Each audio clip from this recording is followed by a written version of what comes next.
यो भूतं च भव्यं च सर्वं यश्चाधितिष्ठति स्वर्यस्य च केवलं तस्मै ज्येष्ठाय ब्रह्मणे नमः। तस्मै ज्येष्ठाय ब्रह्मणे नमः।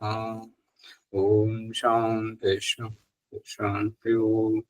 ఈ యొక్క ఉపనిషత్ జ్ఞాన గంగ అధ్యాత్మ సత్సంగానికి వచ్చేసినటువంటి వారందరికీ నమస్తే, స్వాగతం, సుస్వాగతం. ఓం నమస్తే ఆచార్య. నమస్తే. శుభ కార్యాలు చేయడం, దాన ధర్మాలు చేయడం, సంఘటితం అవ్వడం యొక్క ఉద్దేశం ఈ గృహస్థునికి అవసరం. గృహస్థ ధర్మంలో ఎలాగంటే జన్మ జన్మాంతరంతో వస్తున్నటువంటి మన ప్రారబ్ధాన్ని లేపేటువంటి పాట వచ్చింది కదా, దాని ఉద్దేశం వేరేనైనా మన ప్రసంగంలో ఇక్కడ చాలా లోతుగా అర్థమవుతుంది. శుభకార్యానికి వచ్చేటువంటి వారు, అశుభ కార్యానికి వచ్చేటువంటి వారు గృహస్థుని స్తుతించుకుంటూ పొగుడుకుంటూ పోతుంటారు. దశ దిశల నుంచి ఎవరు ఏ వైపు నుండి వచ్చినా మన పూజ వైవిధ్యము మరియు మన ఆధ్యాత్మిక శ్రద్ధ, భక్తి, దాన ధర్మ ప్రవృత్తి వీటన్నింటినీ స్తుతించుకుంటూ పోతారు. అందు గురించి ఇతరులకు చెప్పాలి, ఇతరులను పిలవాలి. విశ్వే దేవా యజమానశ్చ సీదత. ఆ పంచమహాభూతాలను, విద్వాంసులను, అతిథులను అందరినీ సగౌరవంగా పిలిపించి వారిని ఆహ్వానించి కూర్చుండబెట్టి యజమానుడు కూర్చుండి దైవ కార్యాన్ని చేస్తున్నటువంటి సందర్భంలో వారు ఏవేవైతే గ్రహించారో వచ్చినటువంటి వారు, అటువంటి వారిని యథాయోగ్యంగా యజమానుడు సాదర సత్కారం చేసి సగౌరవంగా సాగనంపుతున్నప్పుడు ఇక్కడ చదివే మంత్రాలు, చెప్పేటువంటి విషయాలు, వైవిధ్యం అంతా వారు మాట్లాడుకుంటూ పోతున్నారు. దిశలకు చెబుతున్నారు, ఈ గృహస్థుడు ఇంత మహోన్నతమైనటువంటి వాడు, సంకుచిత భావం కలిగినటువంటి వాడు కాదు అని దిశలలో చర్చించుకుంటూ అతని యశస్సును దిగాంతరాలకు చాటింపు చేయడం, సమయం సందర్భానుసారంగా ఒకరి నుండి ఇంకొకరికి కీర్తి వ్యాపింపజేస్తుంటది. ఈ రకంగా యజమానుడు దశ దిశల్లో కీర్తింపబడేటువంటిది ఆధ్యాత్మికం. అక్కడ ఆ దాన ప్రవృత్తి, ఆ యొక్క ఉదార స్వభావం ఏమంటుందంటే, లేపమంటావా నన్నే లేపమంటావా అనేది ఒక పాట వచ్చింది కదా, లే లే లే లే నా రాజా అని చెప్పేసి అదేదో పాట వచ్చింది కదా. ఆ రూపకంగా ఈ యశస్సు, ఈ కీర్తి మరుగునబడిన ఓ జీవాత్మ, నీ ప్రారంధంలో నువ్వేం మగ్గకు, రా, లేచిరా. నీ యొక్క పురుషార్థం అమోఘమైనటువంటిది, అద్భుతమైనటువంటిది. అందుకని ఈ కీర్తి ద్వారా వారికి ఉత్సాహం కల్పించి ప్రేరేపించడం, ఆత్మను జాగృతం చేయడం. ఎరువు వేస్తే విత్తనానికి తోడ్పడి మొక్కని ఏ రకమైతే సస్యశ్యామలం చేస్తుందో, పంట పండించి ఆ యజమానుని ఉత్సాహం, ఉల్లాసం అన్ని రకాలుగా ప్రోత్సహించి పుష్టి చేస్తుందో, ఆ విధంగా ఈ యొక్క స్థుతి యజమానునికి అవసరం, గృహస్థ ధర్మంలో ఉన్నటువంటి వారికి. ఎవరైతే ఇందుకు విపరీతంగా చేస్తుంటారో వారిని భగవంతుడు తిట్టిస్తున్నాడు. పిసినారు వాడని, ఎంగిలి చేత్తో కాకిని కొట్టనటువంటి వాడని ఆ రకంగా అది చేస్తున్నాడు. కాబట్టి ఇవన్నీ ఈ గృహస్థుడు ఏది చేస్తే, ఎప్పుడైతే పిల్లలకు పెళ్లిళ్ళు చేశామో వారు ఎక్కడికి పోయినా తన పేరు కనబడద్దు. పిల్లల పేరు మీద పిల్లల చేతితోటి పిల్లల ద్వారా చేయిస్తుంటే ఏంటంటే, మనం ఏమనుకుంటాం, మనం చేసుకుంటే మన చేత్తో ఉన్నది అది మనకే వర్తిస్తుంటది అని మనం అనుకుంటాం. కానీ మనము భార్య పేరు కానీ భర్త పేరుతో కానీ చేసినప్పుడు, పిల్లల చేతితో చేయించినప్పుడు, పిల్లల పేరుతో చేయించినప్పుడు నా పిల్లలు నలుగురిలో గుర్తింపు పొందాలి. ఈ శుభకార్యానికి ఎవరు దానం ఇచ్చారు, ఎవరు చేశారు అంటే ఫలానా వారి సంతానం ఫలానా వారు. చేసేది తల్లిదండ్రులే, కానీ పిల్లల పేరు వస్తుంటే వారి ప్రఖ్యాతి, వారు గొప్పవారు అవుతుంటారు, వారికి మంచి గుర్తింపు వస్తుంటది. కానీ నేను నాదే రావాలి అని అన్నప్పుడు పిల్లలు గుర్తించలేరు. ఇంట్లో ఉంటారు, నాన్నని గౌరవంగా పిలుస్తారు, ఏమండి అని చెప్పేసి భార్య గౌరవంగా ఉంటుంటది. కానీ వారిని మీరు లేవనెత్తనప్పుడు వారు మిమ్మల్ని ఎలా ఎత్తుకుంటారు? దాని యొక్క ఉద్దేశం మనం ఎక్కడ చేసినా పిల్లల పేరు మీద, భార్య పేరు మీద, భర్త పేరు మీద, తల్లిదండ్రుల పేరు మీద మనం చేసి పిల్లలకు దారి చూపెట్టాలి.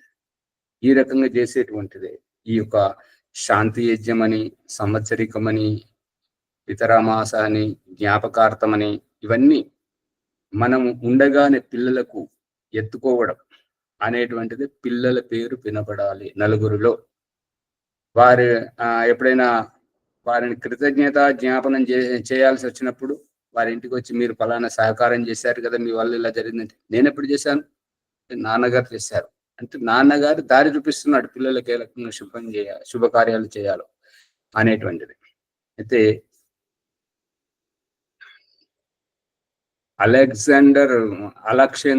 అలెగ్జాండర్ అని చెప్తుంటారు, ఉచ్చారణ సరిగా రాక. అలెగ్జాండర్ ఏ లక్ష్యము లేనటువంటి వాడు దేశాక్రమణ చేసుకుంటూ వస్తున్నప్పుడు, చాణక్యుడు ఒక ఉపాధ్యాయుడిగా ఉండి విద్యార్థులకు ఒక తక్షశిలలో వారికి చదివించుకుంటూ నేర్పిస్తున్నప్పుడు ఈ యుద్ధం వస్తుంటే సామంతరాజులందరినీ కూడగట్టుకొని యుద్ధంలోకి దింపితే, అక్కడ అలెగ్జాండరునికి ఎంతో వచ్చింది, సంపత్తి ఎంతో ఉన్నది. కాబట్టి వారికి ఏ కొదవ లేదు. మళ్ళీ ఎక్కడ ఆక్రమించుకుంటే అక్కడ దోచుకోవడమే ఉంటుంటది. కాబట్టి అతనికి ఏ కొదవ లేదు. కానీ మన ఈ యొక్క సామంత రాజులతోటి చంద్రగుప్తుని తీసుకొని చాణక్యుడు యుద్ధం చేస్తున్నప్పుడు, అప్పుడు ఈ యొక్క తక్షశిల బ్రహ్మచారులందరూ ఊరూరికి ఇంటింటికి తిరిగి భిక్షాటన అడుగుతున్నప్పుడు వారు భిక్షం వేస్తుంటే, అమ్మ నాది ఒక బాధ్యత ఉంది, ఇప్పుడు నువ్వు రోజు పెడుతున్నటువంటి అన్నం ఏ శ్రద్ధతోటి అయితే పెడుతున్నావు నాకు సరిపోతుంది, కానీ ఇప్పుడు నేను ఒక్కనే కాదమ్మా, అందుకని నువ్వు పెట్టే భిక్ష సరిపోదన్నా. అంటే ఏమైంది బిడ్డ, నీకేం ఏం కావాలి, మీ ఇంటికి ఎవరైనా తల్లిదండ్రులు ఎవరైనా వచ్చారంటే, కాదమ్మా, దేశం కోసం ఇల్లు వదిలే దేశం కోసం పోరాడుతూ బలిదానం అవుతున్నారమ్మా, వారికి 2 పూటల అన్నం పెట్టాలి. మనం వారిని కాపాడుకుంటే వారు దేశాన్ని కాపాడడానికి ఇంకెక్కువగా ప్రోత్సాహంగా చేస్తుంటారు. కాబట్టి ఇంకొకరికి అన్నం ఇవ్వమ్మా అని వారి దేశం గురించి పోరాడుతున్న విషయం అందరికీ తెలుసు. కాబట్టి ఎంతో ఉత్సాహంగా వారికి సహకరించారు. ఇంకొక ఘటన, మన భారతదేశం ఎప్పుడెప్పుడు పరాధీనమైందో దాని నుంచి విముక్తి పొందడానికి చేసేటువంటి ఈ సత్యాగ్రహాలు, ఈ పోరాటాలలో అప్పుడు ఆర్య సమాజం వారు ప్రత్యేకంగా చెప్పేవారు ఏంటంటే, ఒకరిని ఇబ్బంది పెట్టొద్దు, మీ గృహస్థ ధర్మాన్ని మీరు విచలితం చేసుకోవద్దు, మీరు సంతోషంగా ఉన్నప్పుడే అన్ని బాగుంటాయి. మీ 3 ధర్మాలు, వర్ణాశ్రమ ధర్మం పాటించబడుతుంటది. కాబట్టి మాకు ఎక్కువ ఏమొద్దు, మీరు వండుకునేటప్పుడు ఏ పూట కాపూట పిడికెడు బియ్యం 1 రూపాయి తీసి పెట్టండి అని చెప్పేసి, ఆ రకంగా ఈ యొక్క జైళ్ళలో జైలుకు వెళ్ళే వారిని విడిపించడానికి, దేశ స్వాతంత్రం కోసం చేసేటప్పుడు ఎన్నో పోరాటాలు చేశారు. ఇప్పుడు ఈ విషయం ఏమైనా గుర్తుందా, మర్చిపోయారా రామలయ్య గారు, ముని గారు? ఏ పూట కాపూట ఒక పిడికెడు బియ్యం 1 రూపాయి. అవునా? ఆ రకంగా చేసి మన దేశ స్వాతంత్రానికి పేదవారి చేత కూడా మీ సహకారం కూడా ఉంది మన దేశం స్వాతంత్రం పొందడానికి, విదేశీ ఆక్రాంతల నుండి మనం విముక్తి పొందడానికి అని చెప్పేసి ఈ రకంగా మనుష్యుడు చేసేటువంటి పురుషార్థం ఇది శ్యామలయ్య గారు చెప్పే దాంట్లో సారాంశం. ఇక ప్రభాకర్ గారు ఏమంటున్నారంటే, ప్రభాకర్ గారు అనే దాంట్లో దేవుడి ప్రమేయం, ఈ దేవుడి ప్రమేయం అనే శబ్దం వెనుక రహస్యం ఏంటంటే, అతడు ప్రమేయం, ఇప్పుడు అతని ప్రమేయం వల్ల నాకు ఈ ఉపకారం జరుగుతుంది, కానీ అతను లేకున్నా నేనున్నాను అనేటువంటిది సారాంశం, తాత్పర్యం బహిర్గతం అవుతుంది. యథార్థం ఏంటి? దేవుడు ఏం చూపిస్తున్నాడు అని అంటే, తండ్రి ద్వారానే సంతానాన్ని కనిపింపజేయడం, పుట్టింపజేయడం, జన్మింపజేయడం ద్వారా తండ్రి లేకపోతే నువ్వు లేవు అనేటువంటిది ఏమో ఈ దైహిక జన్మల విషయంలో. ఇక ఆధ్యాత్మికంలో బ్రహ్మాండ విషయంలో ఏంటంటే, పరమాత్మ లేకపోతే ఈ యొక్క ప్రకృతి, ఈ యొక్క జీవాత్మలు లేరు. పరమాత్మ నుండి జీవాత్మలు వచ్చారు. ప్రకృతి సహయోగంతో ఈ యొక్క ప్రకృతి పరమేశ్వరునికి సహకరిస్తేనే జీవాత్మకు ఈ యొక్క కార్యక్షేత్రం, ఈ ప్లాట్ఫారం ఏర్పడింది, ఈ యొక్క సృష్టి వ్యవస్థ ఏర్పడింది, ఈ యొక్క దైహిక వ్యవస్థ ఏర్పడింది. ప్రమేయము వేరు, నిమిత్తము వేరు. వారు లేకపోతే ఏది లేదు. ఇప్పుడు ఒక నాటకం ఉందనుకోండి, ఆ నాటకునికి నాయకుడు లేకపోతే నాటకం, యజమానుడు లేకపోతే ఇల్లు, సంస్థాపకుడు లేకపోతే సంస్థలు. ముఖ్యం అది గ్రామానికి సర్పంచ్ లేకపోతే, ఇప్పుడు సెక్రటరీ వ్యవస్థ వచ్చింది, సెక్రటరీ లేకపోతే, జిల్లాకు కలెక్టర్ లేకపోతే, దేశానికి ముఖ్యమంత్రి లేకపోతే, ప్రదేశానికి ముఖ్యమంత్రి, దేశానికి ప్రధానమంత్రి, రాష్ట్రపతి లేకపోతే, వారి ప్రమేయంతో నేనున్నాను. ప్రభాకర్ గారు పట్టుకుంటున్నారా రహస్యాన్ని?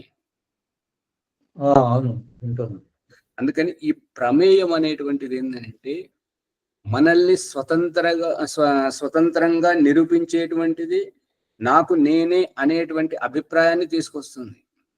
అది రావద్దు. మొత్తం తండ్రి వల్లనే. ఇప్పుడు ఇంకొక సందర్భం ఎవరు చెప్పారు? శ్యామలయ్య గారు చెప్పారు, ఎవరు చెప్పారు తెలియదు. వారి ఉపకారం మనం పొందడం, ఉపకారం కాదు. ఇల్లు కట్టుకోవడం దాని గురించి మాట్లాడుతున్నారు కదా, ఏమంటారంటే, సహకరిస్తున్నారు.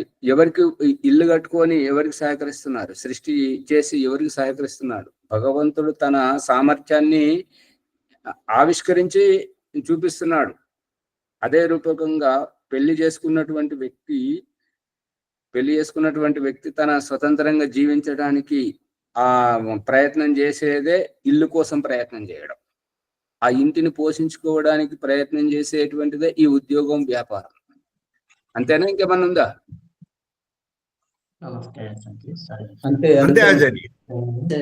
అందుకని మనం సంకుచిత స్థితి నుంచి విశాల దృష్టికోణానికి వెళ్ళాలి. అప్పుడే ఈ ఉపనిషత్ ప్రసంగం అర్థమవుతుంది. మళ్ళీ ఈ శ్యామలయ్య గారు చెప్తున్నారు, కమిటీ లేదు, ఏమి లేదు.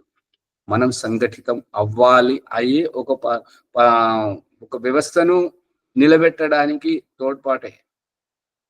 శాశ్వతంగా ఉండేటువంటి దానికి వ్యవస్థ జరుగుతుంటది, కానీ తాత్కాలికంగా మరి వారు చేసే ప్రయత్నం మంచిదే, సంఘటితం అయిపోతే మంచిది. ఇప్పుడు దేవుడు చూపిస్తున్నాడు, 5 వేలు, ఏ వేలు చేసే పని ఆ వేలు చేస్తుంటది. ఒక వేలు చేసేది ఇంకో వేలు చేయదు, కానీ 5 కలిస్తే ఎన్నో పనులు చేస్తాయి అని దేవుడు చూపిస్తున్నాడు ఈ చేతి ద్వారా. ఆ రకంగా సంఘటితం అవ్వడం, సంఘటితం అయితే చాలా మంచి పనులు జరుగుతాయి. దాంట్లోనే ఆ సంఘటితమై ఉండేటువంటి ఈ జీవితాన్ని ఒలవడమే, ప్రారబ్ధాన్ని మనం మన కూపమండుకం లాగా, బావిలో కప్పలాగా ఉండకుండా విశాల దృష్టికోణానికి తీసుకొచ్చేటువంటిదే ఈ యొక్క జన్మ. ఆత్మస్థితి నుంచి పంచమహాభూతాల స్థితి నుంచి అన్నవోషధుల స్థితి నుంచి శుక్రస్థితి నుంచి ఈ జన్మలకు వివిధ జన్మలుగా మనల్ని విశాల దృష్టికోణానికి భగవంతుడు తీసుకొస్తున్నాడు. కాబట్టి ఆ సంఘటితమైతేనే మంచి పనులు జరుగుతాయి. అంటే ఇంకా మన ప్రసంగంలోకి వెళ్తే ఏమైనా సందేహాలు ఉంటే అడగండి. దీంట్లో ఏమైనా అర్థం కాకపోయి ఉంటే అప్రాసంగికంగా ఏమైనా చెప్పినట్టయితే.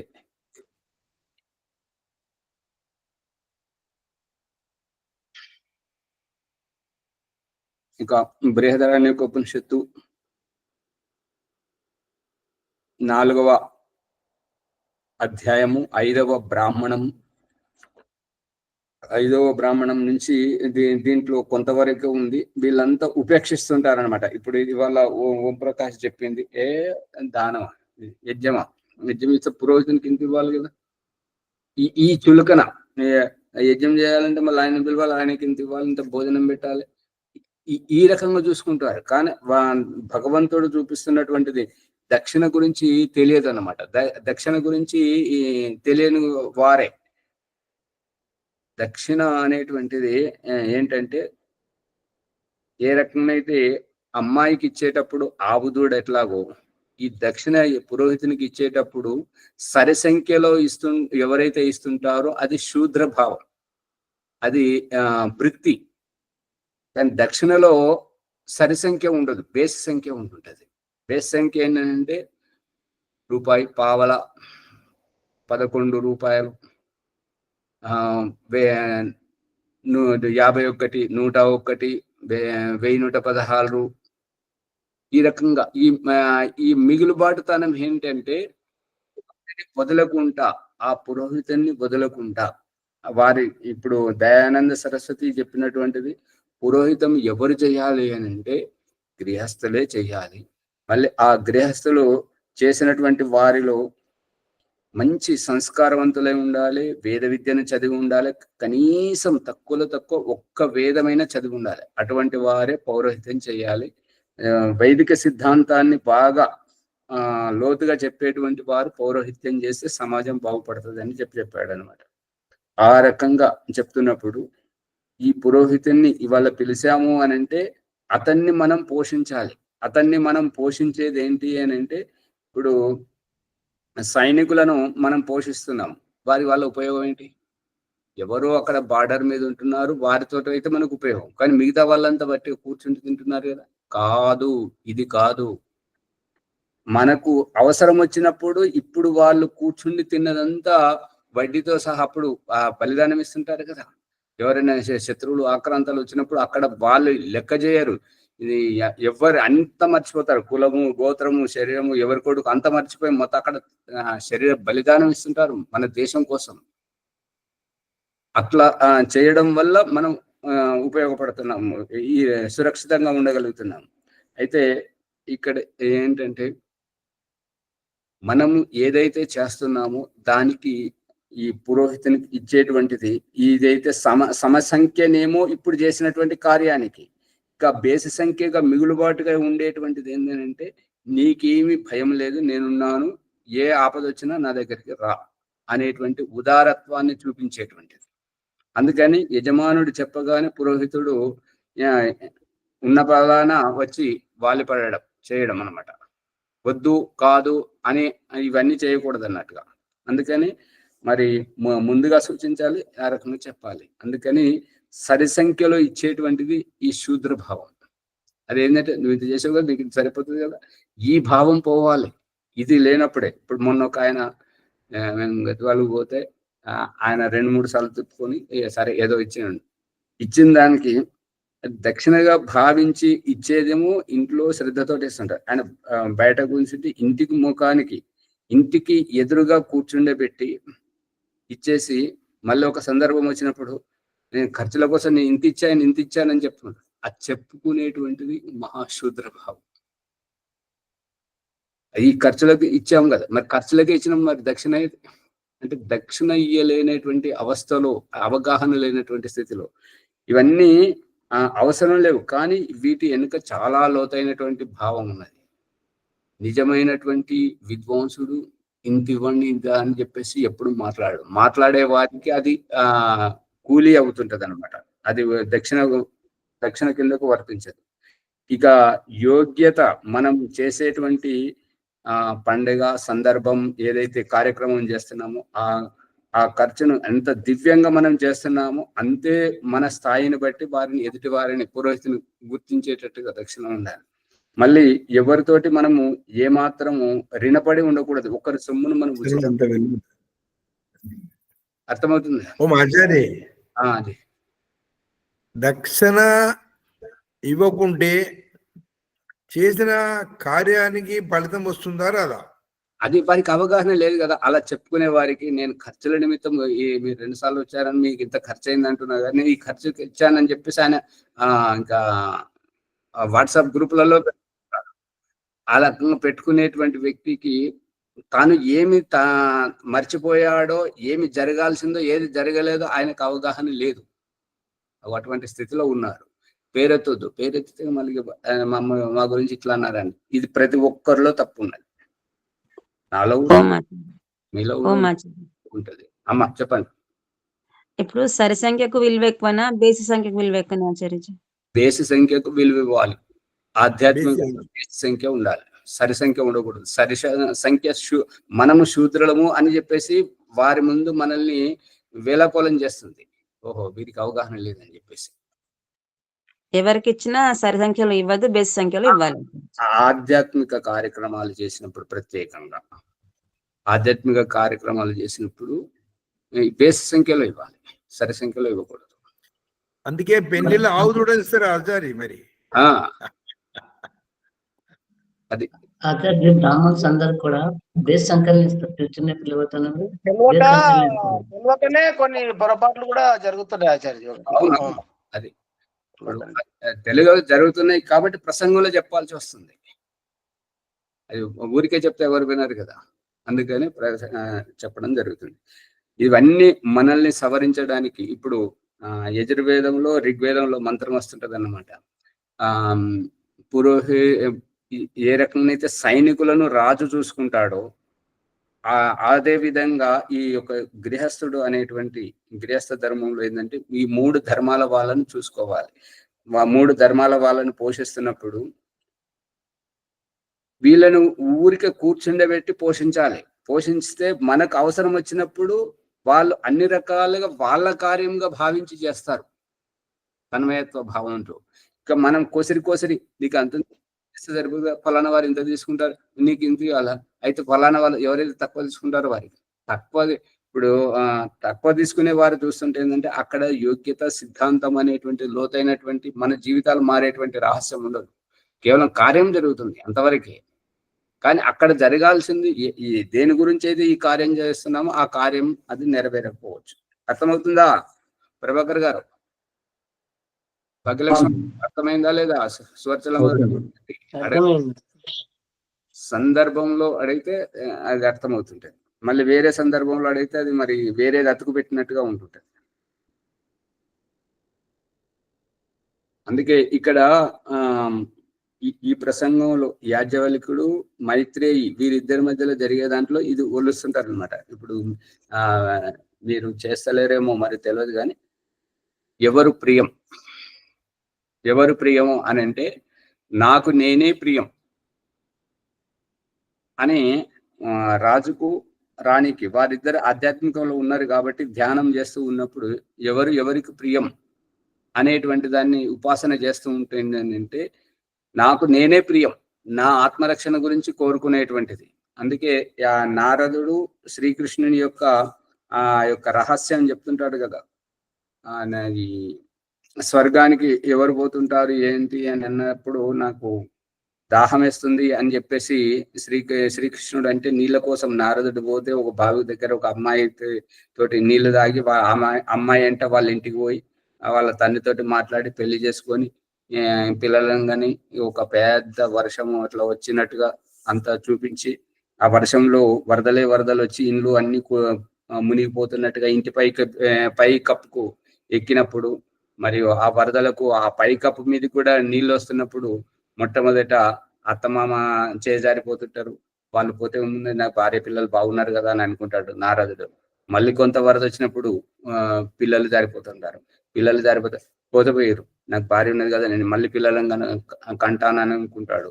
మరి కొంతసేపటికి ఇంకా వరద వస్తే ఆ భార్యను కూడా వదులుకోవాల్సి వస్తుంటది. అమ్మో నేను బతికాను కదా, నేను ఇంకొక ఆమెను పెళ్లి చేసుకుంటాను అనుకుంటాడు. ఇక ఇంకా కూడా వరద వచ్చేసి ఇక ఆ ఇంటిపైకి అతని శరీరం అంతా మునిగిపోయి ముక్కు దగ్గరికి వస్తున్న శ్వాస తీసుకుంటే లోపలికి నీళ్లు పోతుంటే అప్పుడు అన్నాడు, ఎక్కడున్నావు స్వామి శ్రీకృష్ణ పరమాత్మ అని అంటే అప్పుడు ఇదంతా మాయాలోకం అంతా పోయి అప్పుడు కనిపిస్తుంది అనమాట. అగో ఆ రకంగా ఇదంతా మనల్ని ఒలవడానికే ఈ ఆధ్యాత్మిక. ఓ మాజాది ఇక్కడ తనకు తానుగా ప్రియమని చెప్పుకోవడమా? అంతే. ఈ సారాంశం ఏంటంటే నాకు నేను ప్రియం. ఇప్పుడు ఈ దేహం ఉండేటట్లేదు, నేను చనిపోతున్నాను కాబట్టి ఇప్పుడు పరమాత్మ బతకాలి. నాకు నేను ప్రియం అనేది నిరూపించుకోవడం. అదే భార్యకి భర్త, భర్తకి భార్య అంటే స్వార్థమే అక్కడ కనపడుతుంది. స్వార్థంను గొలవడమే ఇదంతా. స్వార్థం చేసి ఆత్మను అభివ్యక్తపరచడం.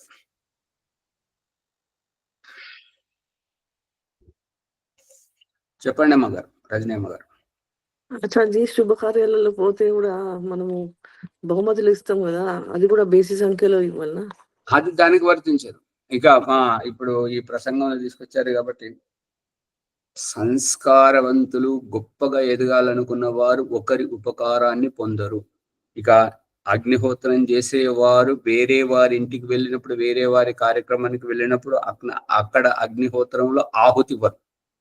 ఎందుకు ఆహుతి ఇవ్వరు అని అంటే ఆ కార్యక్రమం యజమానింది, అతను సంపాదించినటువంటి సంపత్తితో ఈ సామగ్రిని, నెయ్యిని అవన్నీ వారు అక్కడ ఏర్పాటు చేసుకుంటే మనం వెళ్ళి పుణ్యం చేసుకోవాలని చెప్పేసి దాంట్లో ఆహుతిస్తే ఆ ద్రవ్యం ఎవరిది?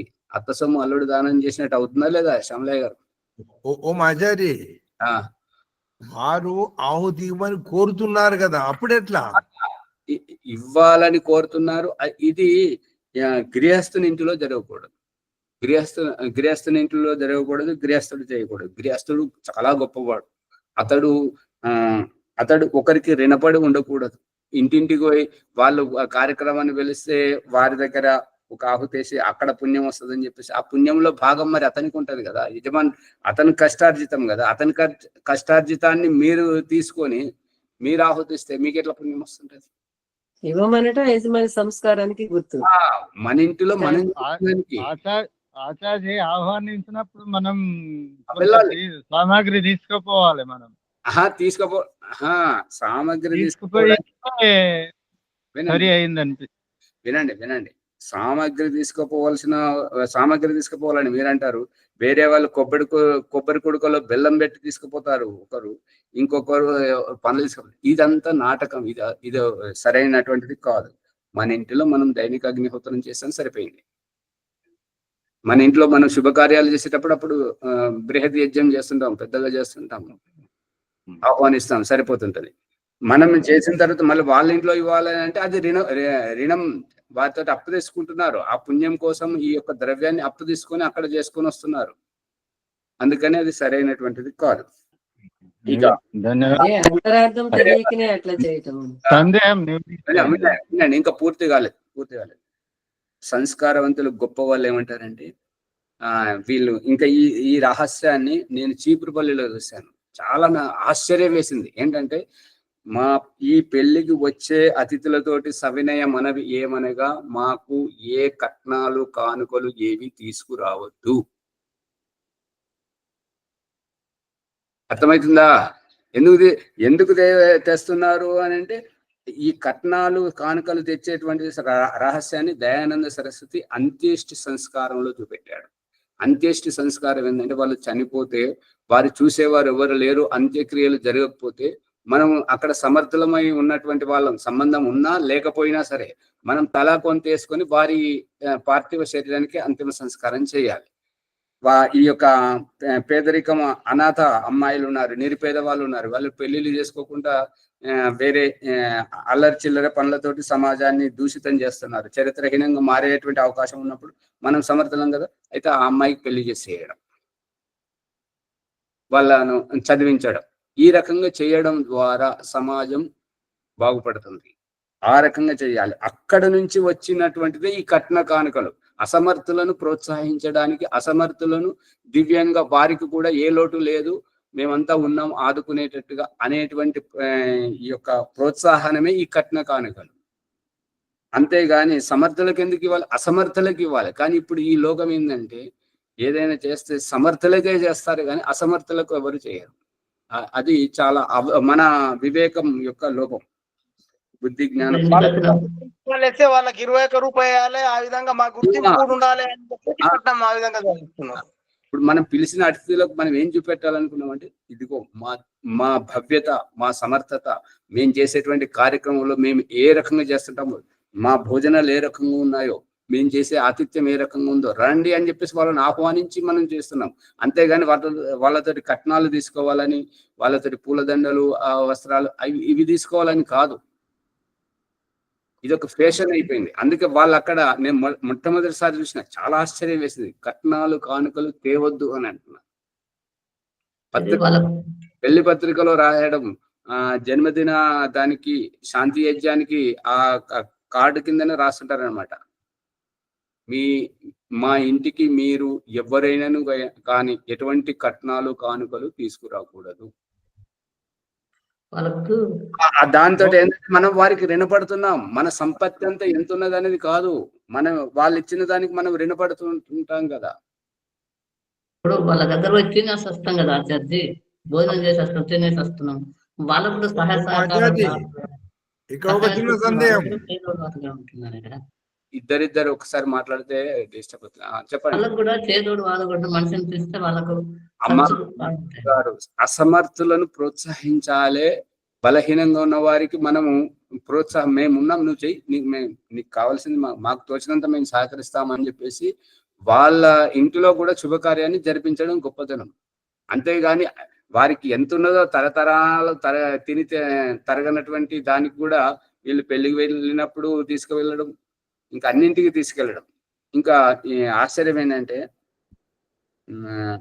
ఇది ఉల్టా కూడా జరుగుతుంది. ఒకటేమో మనం తీసుకుపోవడం, ఇంకొకటి మనం తెచ్చుకోవడం. చనిపోయిన తర్వాత వాళ్ళ ఇంటికి పోయి గిన్నెనో గిలాసనో తెచ్చుకుంటున్నారు. ఇదంతా మూర్ఖత్వం కాకపోతే ఏమన్నట్టు? ఓ మాచారి, ఇప్పుడు మనం తీసుకోవద్దన్నారు, సరే బాగానే ఉంది. కానీ మనం పోయిన తర్వాత వాళ్ళు ఇస్తున్నారు కదా, అప్పుడు అది మనం తీసుకోవద్దా? అది కూడా అది ఇవ్వడం ఏంటంటే, వాళ్ళకందరికీ పేదవాళ్ళు వచ్చారనుకోండి, ఎవరైనా అనాథాలయం వారు వచ్చారు, ఆశ్రమం వారు వచ్చారు, గోశాల వాళ్ళు వచ్చారు, ఈ యొక్క వాళ్ళకు మనం సహకరించడం, ఆ రకంగా ఇచ్చేటువంటిది ఈ యొక్క యజమానుడు ఇచ్చేటువంటిది. అంతేగాని వచ్చిన వాళ్ళకి అందరికి వాళ్ళ ఇంట్లో ఎన్ని గిన్నెలు ఉన్నాయి, అమ్మగారు కడగలేక అక్కడో అన్ని పడేస్తుంటారు, అయినా ఇక్కడికి వచ్చి మళ్ళీ గిన్నె తీసుకుపోతుంటారు. అవసరం ఏంటిది? ఓం ఆచార్య మనిషికి ఆశ. మా పేరు గుర్తు పెట్టుకోవాలా అని చెప్పి వాళ్ళు బహుమానం ఇస్తారు కదా, మరి అందరికి వచ్చిన వాళ్ళందరికీ. కార్యక్రమానికి వెళ్ళండి, ఫోన్ చేయండి, ఆశీర్వదించండి, వాళ్ళకు అక్కడ చెప్పే పురోహితుడు చెప్పే మంచి విషయాలు వినండి, అంత బాగుంది. కానీ ఈ ఇచ్చి పుచ్చుకోవడం ఏంటి? అసమర్థులకి ఇస్తే బాగుంటది, కానీ సమర్థులు కూడా తీసుకోవడం ఏంటి? ఇది రుణగ్రస్తం కాకపోతే ఏమన్నట్టు చెప్పండి?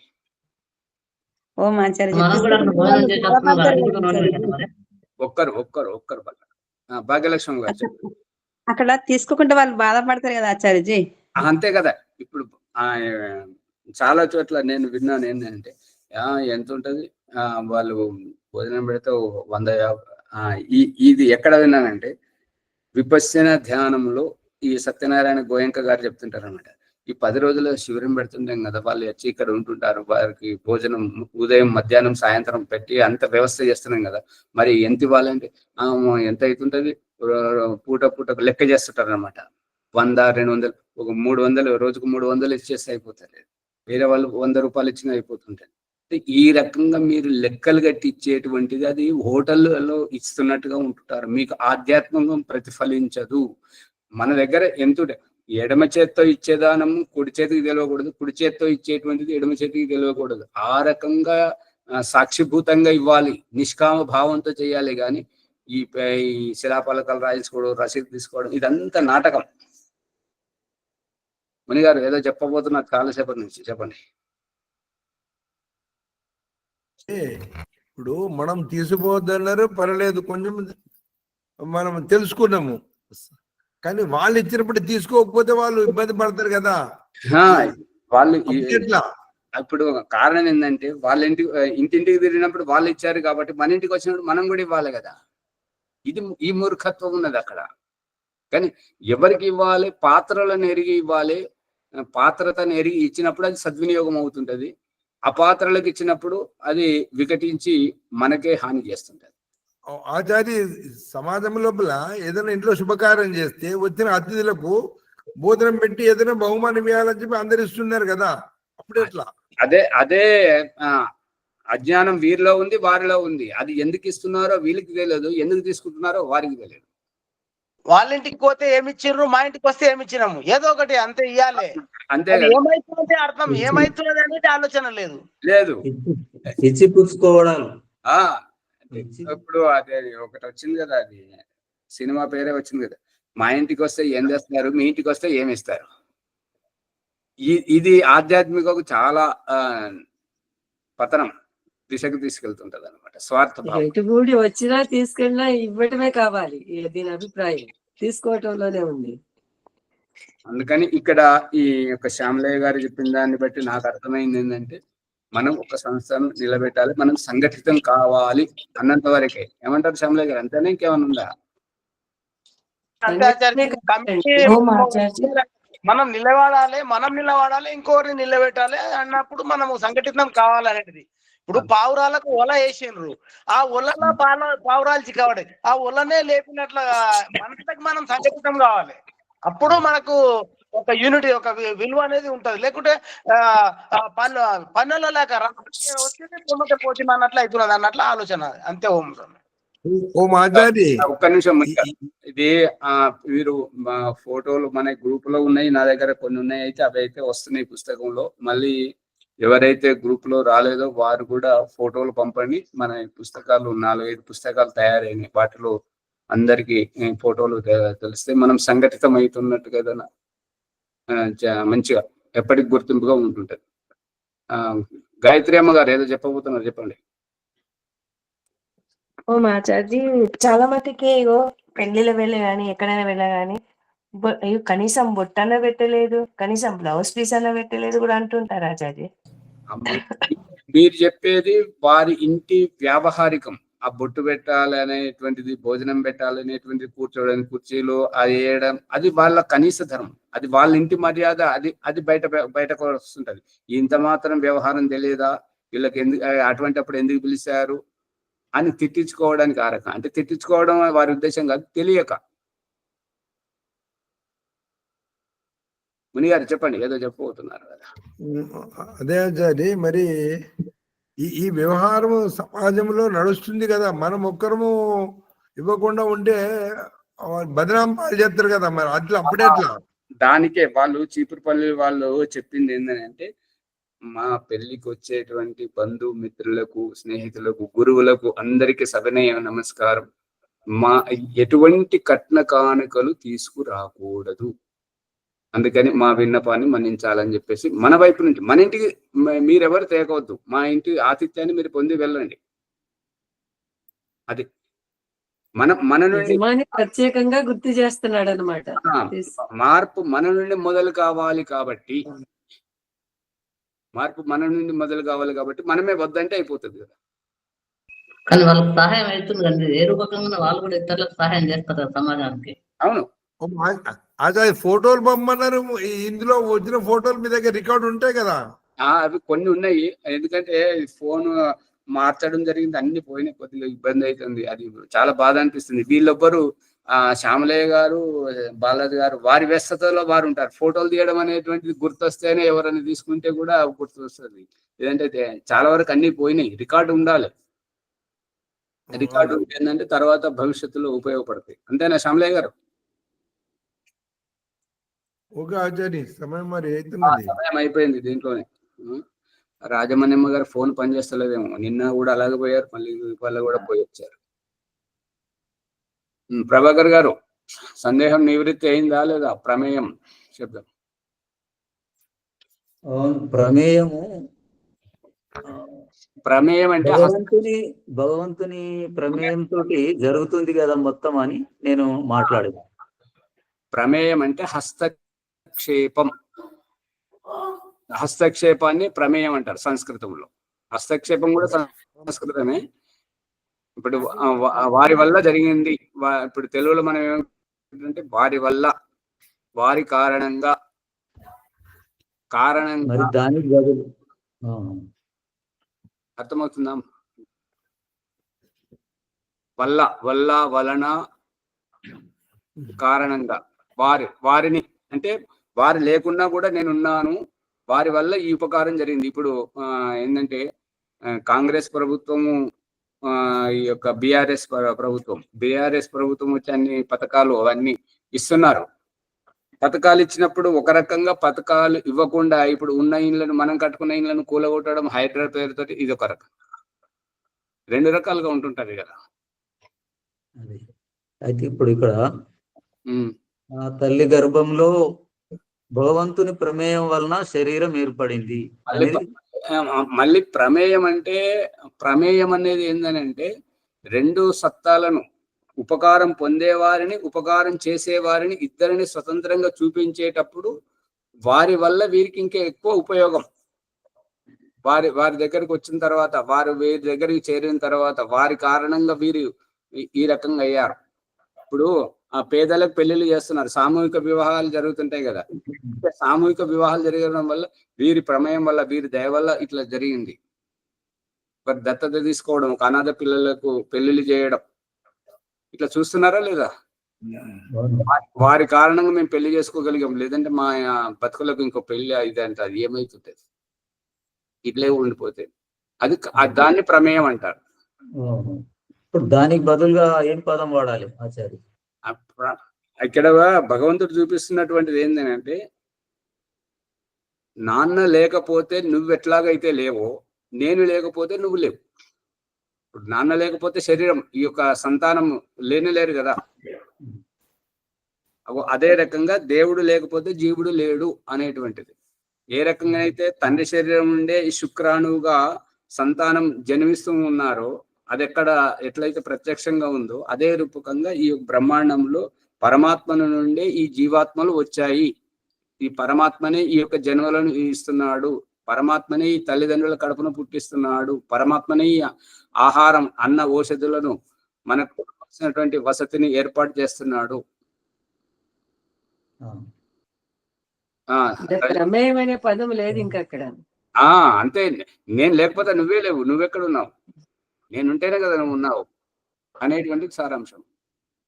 ఇప్పుడు ఎంతో మంది అంటుంటారు కదా, నీ మొహం చూడని, నీది వద్దు, నువ్వు వెళ్ళిపోతా అని చెప్పేసి పిల్లలు తల్లిదండ్రులు విడిచిపెట్టి ఎక్కడో వెళ్ళినా కూడా, నువ్వు ఎవరి కొడుకు, ఏ ఊరు నీది అని అన్నప్పుడు మళ్ళీ ఏవైతే వదిలేసి వచ్చామో అవన్నీ మళ్ళీ గుర్తుకు చేయడం, మన చిరునామా, నువ్వు ఎక్కడి నుండి వచ్చావు. ఇప్పుడు కుంభమేళలో జరుగుతుంది కదండి, ఇప్పుడు మహాకుంభమేళ ప్రయాణంలో జరుగుతున్నది. ఒక్క నిమిషం రజనీ అమ్మగారు, అక్కడ మహాకుంభమేళలో జరుగుతుంది కదా. ఈ సాధువులు, నాగా సాధువులు ఈ జైన మతంలో దిగంబరులు, వాళ్ళు స్త్రీలైన పురుషులైన వాళ్ళు వస్త్రాలే ఏవి లేకుండా నగ్నంగా ఉన్నా కూడా ఇక్కడ గుర్తింపు కార్డు చూపించాల్సి వస్తుంది. ఎందుకు అని అంటే, ఇప్పుడు మొన్న మహారాష్ట్రలో అదే ఊర్లో సాధువులను చంపేశారు కదా. ఇప్పుడు ముస్లింలు ఈ హిందువుల సాధువుల వేషంలో వచ్చేసి అఘాయిత్యాలు చేస్తున్నారు. అవి పట్టుబడాలి అంటే కుంభమేళాలో అన్ని CCTV కెమెరాలతోటి పెట్టి వాళ్ళందరినీ ఆధార్ కార్డు చెక్ చేస్తున్నారు. ఇప్పుడు నాగా సాధువు, నీ దీక్షతో నువ్వు నాగా సాధువు కావచ్చు, కానీ ఈ కుంభమేళలో కావాలంటే నీ యొక్క గుర్తింపు కావాలి. ఎందుకంటే నీ వేషంలో వాళ్ళు వచ్చారేమో, ఎందుకంటే వాళ్ళ మీద ప్రతిబంధం పెట్టారు కదా ముస్లింల మీద, ఈ కుంభమేళలకు రావద్దని చెప్పేసి. పట్టుకుంటున్నారా లేదా ప్రభాకర్ గారు? అవునవును, వాళ్ళు మరి గుర్తింపు రక్షణ గురించి అది అత్యవసరమే ఉంటుంది తప్పనిసరిగా. ఇది మహారాష్ట్రలో పాలాగార అది ఊరున్నది కదా, సాధువులను చంపారు కదా. మరి అవన్నీ ఘటనలు జరుగుతున్నాయి కదా. ఇప్పుడు సాధువుల దగ్గర గుర్తింపు కార్డులు దాదాపు ఉండకపోవచ్చు కూడా బహుశా. ఉండకపోతే వారిని అవకాశం లేదు కదా వారికి ప్రవేశం. ఏంటంటే వాళ్ళ నాగ సాధువుల దగ్గర అసలుకే ఉండవు దాదాపు. ఉంటాయి ఎందుకు అని అంటే మొన్న ఒక ఆవిడ వచ్చి నేను నాగా సాధువునని చెప్పేసి చెప్పింది చూడండి. నేను ఈ హిందూ ధర్మాన్ని ఇది చేసి కించపరుస్తున్నారు, సికింద్రాబాద్ లో ఇదైంది, అది నా పోచమ్మ తల్లి ఎవరో ఆమె గుడికి ఇట్లా అపమానం చేశారు, వీళ్ళని నేను చంపుతా, అక్కడికి వెళ్ళి ఇంతమంది సాధువులు వస్తుంటారు అని చెప్పేసి ఏదో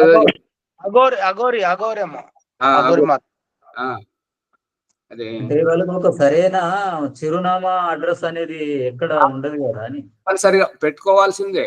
ఇప్పుడు పరిస్థితి అట్లా ఉన్నది. ఇప్పుడు ఏంటంటే వాళ్ళు వేషాలు మార్చుకొని వచ్చేసి మన మీద అఘాయిత్యాలు చేస్తున్నారు కదా, మన ఈ సాధువులు చేస్తున్నట్టుగా బదనాం చేస్తున్నారు కదా. అందు గురించి ఆధార్ కార్డు ఎన్నో వాట్సాప్ లో ఫేస్బుక్ లో పట్టుబడి వాళ్ళు వీడియోలు తీసి పెడుతున్నారు కదా.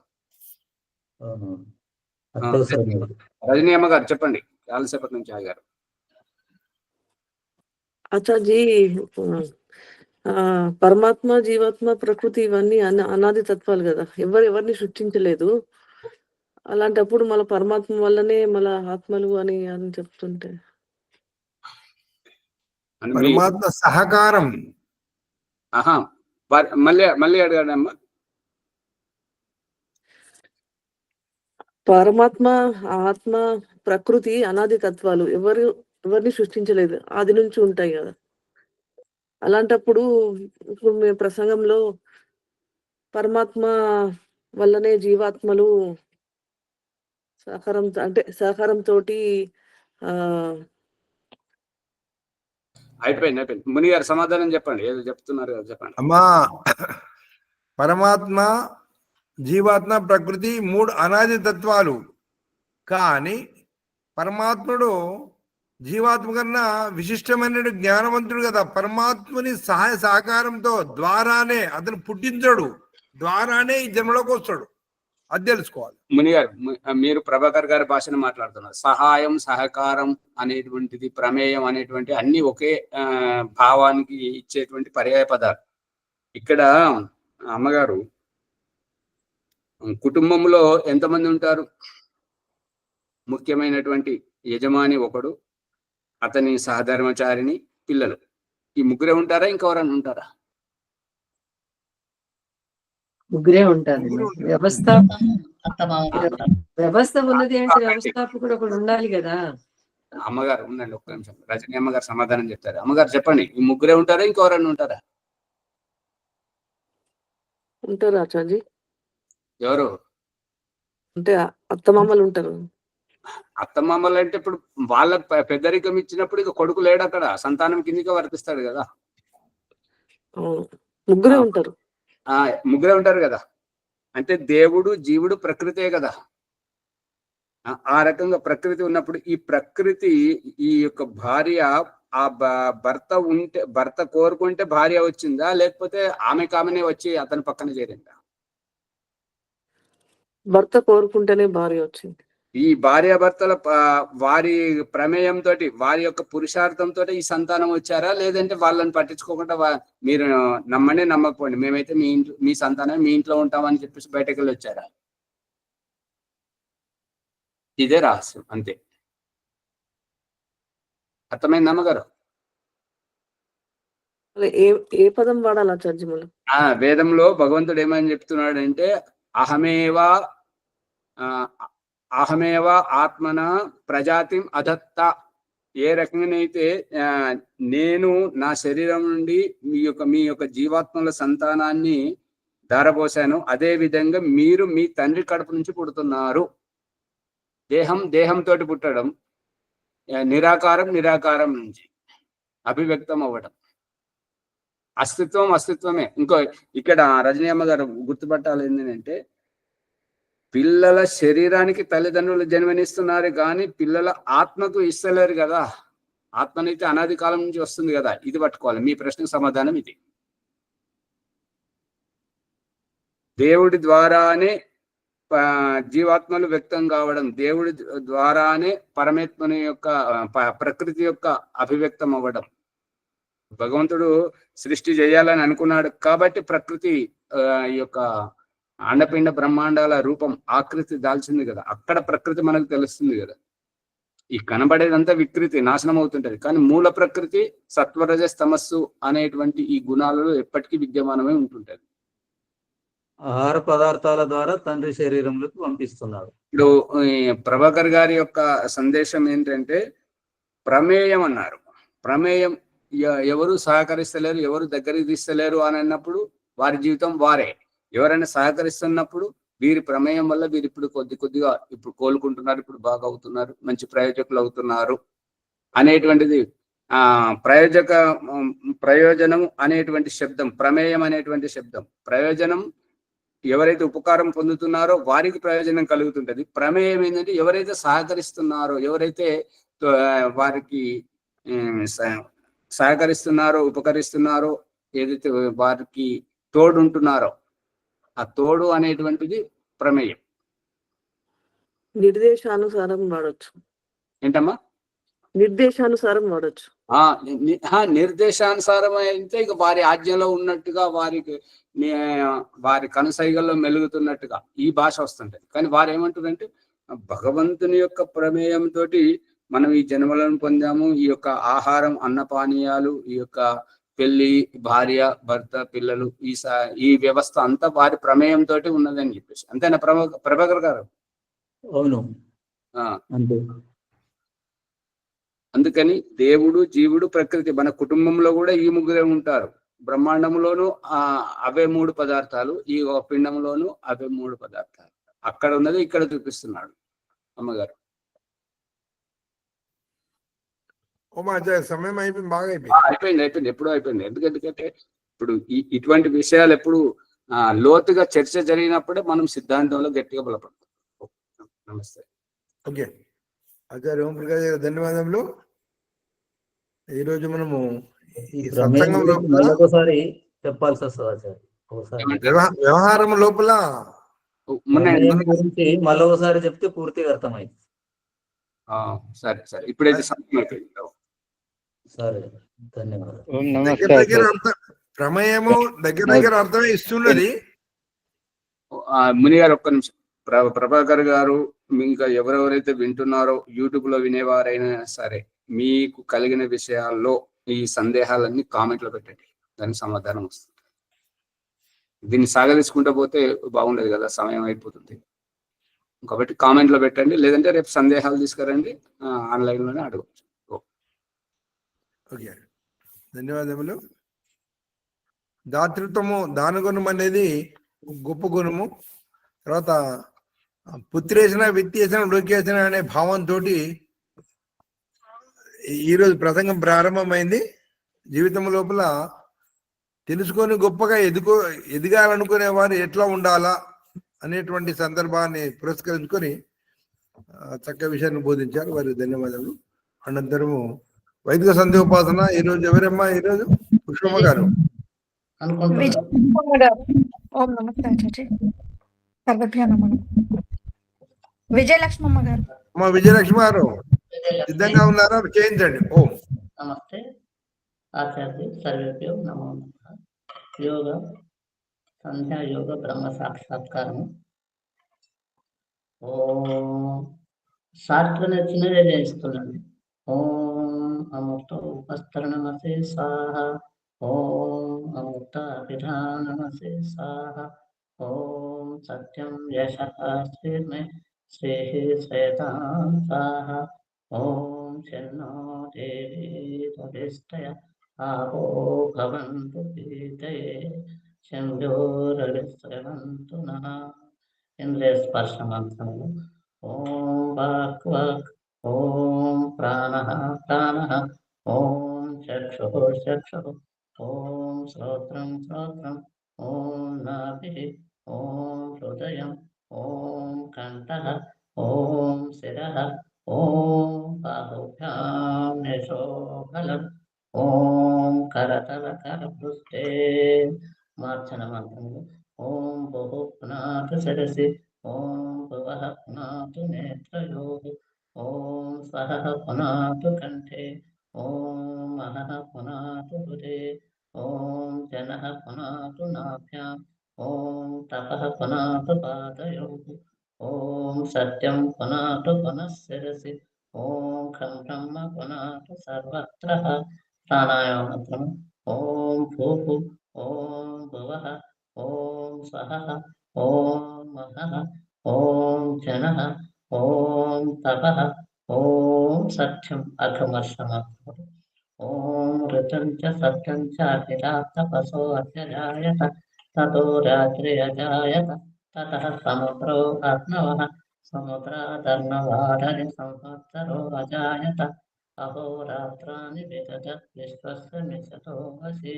ఓం సూర్యచంద్రమసౌ ధాత యథా పూర్వం కల్పయత్ దివం చ పృథివీం చ అంతరిక్షమతో స్వః. ఓం శన్నో దేవీ రవిస్తయ ఆపో భవంతు పీతే శంయోరభిస్రవంతు నః. మనసా పరిక్రమ మంత్రములు. ఓం ప్రాచీదిగర్భిరధిపతిరసితో రక్షితాదిత్యాయ శవః. తేభ్యో నమో అధిపతిభ్యో నమః రక్షతృభ్యో నమః యుషుభ్యో నమః. తేభ్యో అస్తు యోస్మాన్ వేష్టియం వయం దిష్మస్తం జంభే దద్మః. ఓం దక్షిణాదింద్రో అధిపతి స్థిరస్థిరాధి రక్షిత పితరై శవః. తేభ్యో నమో అధిపతిభ్యో నమో రక్షతృభ్యో నమః యుషుభ్యో నమః. ఏభ్యో అస్తు యోస్మాన్ వేష్టియం వయం దిష్మస్తం జంభే దద్మః. ఓం బుధేతి దిక్సోమో అధిపతి స్వతో రక్షిత శని శవః. తేభ్యో నమో అధిపతిభ్యో నమో రక్షతృభ్యో నమః యుషుభ్యో నమః. ఏభ్యో అస్తు యోస్మాన్ వేష్టియం వయం దిష్మస్తం జంభే దద్మః. ఓం ఊర్ధ్వాదిక్ బృహస్పతి దర్పతి శత్రో రక్షిత వర్షమి శవః. తేభ్యో నమో అధిపతిభ్యో నమో రక్షతృభ్యో నమః యుషుభ్యో నమః. ఏభ్యో అస్తు యోస్మాన్ వేష్టియం వయం దిష్మస్తం జంభే దద్మః. ఉపస్థానమంత్రములు. ఓం జాతవేదసే సునవామసో నమరాజేతు నిదహాతి వేదః సనః పరిషదతి దుర్గాని విశ్వా నావేద సింధుం దురితాగ్నిః. ఓం చిత్రం దేవానాం ప్రధాననేకం చక్షుర్మిత్రస్య వర్ణస్య ఆగ్నేః ఆప్రాత్యావా పృథివీ అంతరిక్షం సూర్య ఆత్మా జగతస్తు సచ్చ. ఓం ఉదితం జాతవేదసం దేవం వహంతి కేతవః. విశ్వే దేవాసు ఓం ఉదితం జాతవేదసం దేవం వహంతి కేతవః. ఋషే విశ్వాయ సూర్యం ఓం ఉద్వయం తమసస్పరి స పశ్యంత ఉత్తరం దేవం దేవత్ర సూర్యమహన్మ జ్యోతిరుత్తమః. ఓం తచ్చక్షుర్దేవయుతం పురస్తా చక్రముచ్చరత్ పశ్యేమ శరదశతం జీవేమ శరదశతం శృణయామ శరదశతం ప్రబ్రవామ శరదశతం అదేనాః సామ శరదశతం భూయచ్చ శరదశతాత్. గాయత్రి. ఓం భూర్భువః స్వః తత్సవితుర్వరేణ్యం భర్గో దేవస్య ధీమహి ధియో యో నః ప్రచోదయాత్. హే భక్తేశ్వర సచ్చిదానంద స్వరూప నిత్య శుద్ధ బుద్ధ స్వభావ అజ నిరంజన నిరాకార సర్వవ్యాపక సర్వాంతర్యామి నీ దివ్యము వరేణ్యమునైన శుద్ధ విజ్ఞాన స్వరూపమును మా హృదయమున ఎల్లవేళలా ధ్యానించుగాక. మాకు సద్బుద్ధినిచ్చి సత్కర్మలు చేయనట్లు అనుగ్రహించుగాక. విద్య జ్ఞానాలను పొంది పరమ సత్ముల పొందదుము కాక. ఓం నమః శంభవాయ చ మయోభవాయ చ మహేశ్వరాయ చ నమః శివాయ చ శివతరాయ చ.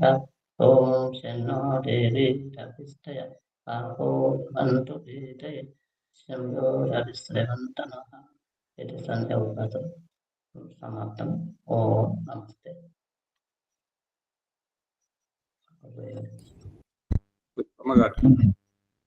విజయలక్ష్మమ్మ గారికి ధన్యవాదాలు.